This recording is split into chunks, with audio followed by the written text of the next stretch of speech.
नमस्कार विद्यार्थी मित्रों। हम मूल्य वृद्धि के कारण देख रहे थे। मूल्य वृद्धि यानी भाव वृद्धि या महंगाई। तो उसका पहला कारण देखा था वित्तीय आपूर्ति में वृद्धि, दूसरा कारण देखा हमने जनसंख्या में वृद्धि, तीसरा कारण हमने देखा निर्यात में वृद्धि से भी महंगाई बढ़ती है। अभी उसके बाद ये चौथा कारण भी देखा कि कच्चा माल है, कोई भी चीज़ वस्तु का उत्पादन करने में जो सबसे पहले ज़रूरी है वो भी ऊंची कीमत पर मिलता है, तो उसके कारण महंगाई बढ़ती है। अभी हम आगे बाकी वो देखेंगे गैर दर्ज मुद्रा का चलन यानी काला धन। आप सब भी जानते हैं कि हमारे देश में नरेंद्र मोदी जी ने एकाएक नोटबंदी की थी। तभी उसके कारण बताए गए थे कि देश में, हमारे देश में जो लोगों के पास काला धन है वो बाहर निकलवाने के लिए नोटबंदी की है। तो सबसे पहले काला धन हम किसे कहेंगे? तो काला धन मीन्स कोई भी व्यक्ति है, उत्पादक, पेढ़ी का मालिक है, कारखाने का जो भी धंधा व्यवसाय करता है या अपना खुद का बिजनेस चलाता है, तो उसकी जो आवक है वो हम अपना अकाउंट लिखवाते हैं। जो भी छोटे बड़े धंधा व्यवसाय करते हैं वो अपना अकाउंट रखवाते, यानी पूरे साल का आवक और खर्च कितना है। तो अभी कई बड़े बड़े जो उद्योगपति होते हैं, बिल्डर्स होते हैं, वो अपना आवक खर्च का अकाउंट लिखवाते हैं, लेकिन उसमें ज़्यादा आवक नहीं दिखाते। उनकी आवक ज़्यादा होती पर वो नहीं दिखाते। तो वो ज़्यादा आवक नहीं दिखाते, कम आवक दिखाते तो उसका ही वो टैक्स चुकाते। बाद में जो आवक उन्होंने लीगली हिसाबी कामकाज में दस्तावेज में नहीं दिखाई है, वो तो उनका वो टैक्स नहीं चुकाते, तो उसी को बोलते हैं काला धन। और काला धन ज़्यादातर बड़े बड़े उद्योगपति, बिल्डर्स, जो पैसे वाले लोग हैं उनके ही पास होता है। तो वो लोग क्या करते हैं, अभी वो जो पैसे उन्होंने सरकार में यानी किताबों पर दिखाए नहीं है, उसका टैक्स नहीं चुकाया है, जिसको हम रिटर्न फाइल भी बोलते हैं, वो रिटर्न नहीं भरते, तो वो पैसे का वो घर में संग्रह नहीं करेंगे। क्योंकि कई पिक्चर या सीरियल में आपने देखा होगा कि इनकम टैक्स की रेड पड़ती है, तो वो सारा धन इनकम टैक्स वाले आते तो ले जाते हैं। तो इसीलिए वो ऐसे इस तरह सरकार से, मतलब टैक्स से चुराया हुआ जो पैसे हैं, चुराए मीन्स अपने ही पैसे पर टैक्स नहीं भरा है, वो पैसे का वो लोग संग्रह नहीं करेंगे, वो उसका खर्च करेंगे। यानी कि सोना खरीदते, चांदी खरीदते हैं, ज़मीन, मकान वगैरह प्रॉपर्टी खरीदते, तो इससे भी वो चीज़ों की उनको सही में ज़रूरत नहीं है, लेकिन वो काला धन छुपाने के लिए वो प्रॉपर्टी के रूप में चीज़ वस्तुएँ खरीदते, तो जिसके कारण उनको जितना भी भाव है वो तो उनका पास, हम बोलते 2 नंबर के पैसे, तो वो जितना भी बोलेंगे वो दे देंगे। तो वो भी इस तरह सोना चांदी है, ज़मीन है, उसके भाव बढ़ाते हैं। तो इस तरह भी महंगाई काले धन से भी बढ़ती है। अभी आगे का कारण है सरकार द्वारा मूल्य वृद्धि। सरकार भी समय समय पर प्रशासनिक आदेश देकर, यानी जो भी सरकार होती है जो समय पर, वो अपने जो सिस्टम है उस तरह उनको आदेश देकर, अब हम देखते हैं कि पेट्रोलियम उत्पादक यानी पेट्रोल डीजल के भाव आए दिन बढ़ते करते ऐसा होता है। पर ज़्यादातर बढ़ते 2 रुपया बढ़ जाते, 1 रुपया बढ़ जाता है, और कम होते तो 50 पैसे कम होते हैं, तो वो सरकार उस पर भाव बढ़ाती है। बाद में रासायनिक खाद, चीज़ वस्तुएँ, कृषि फसलों के समर्थन में भी मूल्य बढ़ाकर उसकी पूरक कमी द्वारा मुद्रा की आपूर्ति बढ़ाती है। और हमने देखा कि मुद्रा की आपूर्ति बढ़ती है तो भी महंगाई बढ़ती है। तो इस तरह भी सरकार के द्वारा भाव बढ़ाने से भी मुद्रा आपूर्ति बढ़ती है और मूल्य वृद्धि बढ़ती है। आगे का कारण है प्राकृतिक कारण। प्राकृतिक कारण यानी कुदरत की तरफ से जो आने वाले संकट है, मुसीबतें, जैसे कि अतिवृष्टि होती है, ज़्यादा बारिश हो जाए तो भूकंप आता है, तो भी बहुत सारा नुकसान होता है। महामारी अभी हम देख ही रहे हैं कि कोरोना काल चल रहा है, तो इस समय में जो लॉकडाउन हुआ उससे भी सारे धंधा व्यवसाय बंद थे, और अभी भी जो भी धंधा व्यवसाय वो इतनी तेज़ी से स्थिरता से नहीं चल रहे हैं। तो ये ऐसी प्राकृतिक आपदाओं के कारण तथा और जो मानव सर्जित आपदा, युद्ध, कि अचानक युद्ध होता है तो भी परिस्थिति इननॉर्मल हो जाती है। बाद में तूफान आता है, आंधी तूफान आ जाए, आंदोलन होता है, देश में लोग अपने अधिकार के लिए आंदोलन करें तो भी अशांति हो जाती है, परिस्थिति असामान्य हो जाती है। लोग जनता हड़तालें करे, यानी स्कूल है, कॉलेज है, उसमें हड़ताल करे या धंधा व्यवसाय में ताला लगा दे, तो भी अर्थव्यवस्था है वो अस्त व्यस्त हो जाती है। औद्योगिक अशांति कारण, औद्योगिक अशांति मीन्स जो औद्योगिक एकम चल रहे तो उसमें सरकार और उद्योगों के मालिकों के बीच मतभेद हो, या उद्योगों के मालिक या उनके कर्मचारी के बीच मतभेद, तो हड़ताल होती है, उसके कारण अशांति फैल जाती है। बाद में तालाबंदी में से ही हुआ कि उद्योग कारखाने के मालिक कोई कारणसर अपने कारखानों को ताला लगा देंगे, यानी काम नहीं करेंगे, तो उससे अर्थतंत्र पर उसकी असर होती है। इससे मानवीय परिबल यानी मानव सर्जित समस्या है, उसके कारण क्या होता है, उत्पादन घटता है, औद्योगिक एकम ही बंद रहेंगे।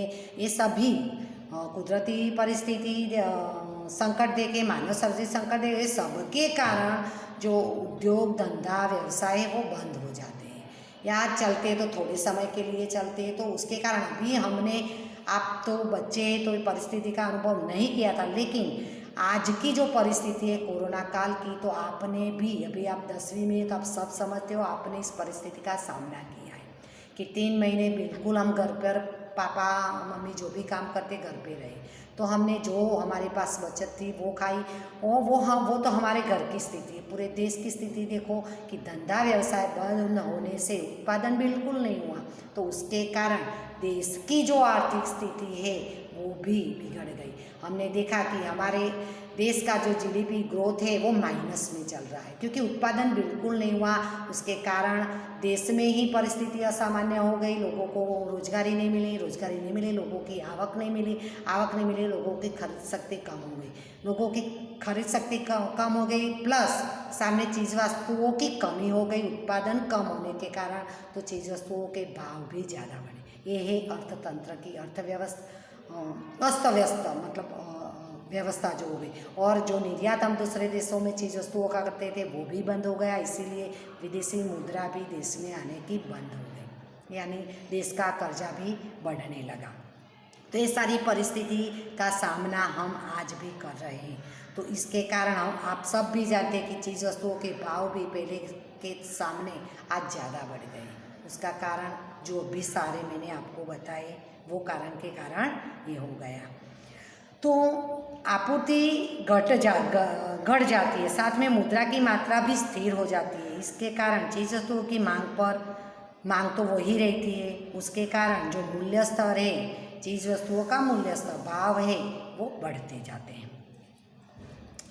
अभी आगे देखेंगे कर चोरी, संग्रहखोरी और काला बाजारी।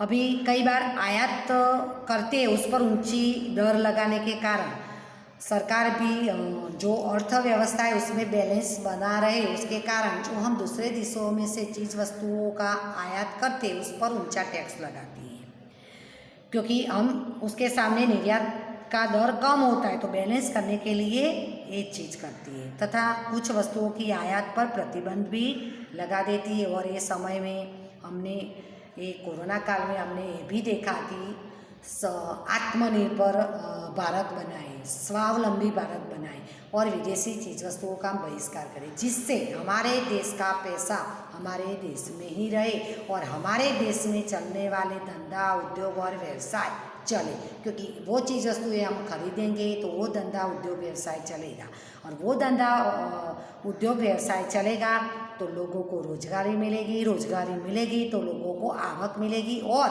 देश का अर्थतंत्र भी दबकता रहेगा, चालू रहेगा, स्थिर रहेगा। तो उसके कारण हम सब ने भी ये झुंबेश चलाई, हम सब ने भी संकल्प किया कि हम विदेशी चीज़ वस्तु ये नहीं खरीदेंगे, भारत को स्वावलंबी और आत्मनिर्भर बनाएंगे।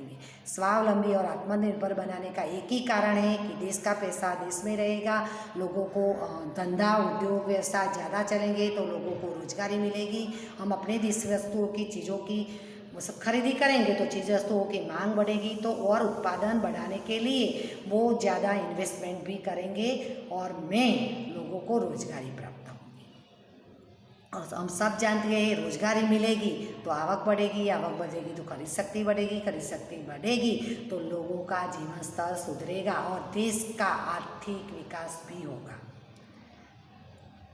तो उसी के कारण कई चीज़ों के जो हमारे देश को लोगों को जो चीज़ वस्तुओं की ज़रूरत होती है उस पर प्रतिबंध भी लगाया जाता है और निर्यात प्रतिबंध के कारण और कई चीज़ वस्तुओं पर कई चीज़ वस्तुएं ऐसी होती कि हमारे देश में वो चीज़ वस्तुओं का उत्पादन होता है पर विदेश में से हम खरीदते हैं तो वो हमें सस्ती पड़ती है, तो सरकार ऐसी चीज़ वस्तुओं पर प्रतिबंध भी लगा देती है।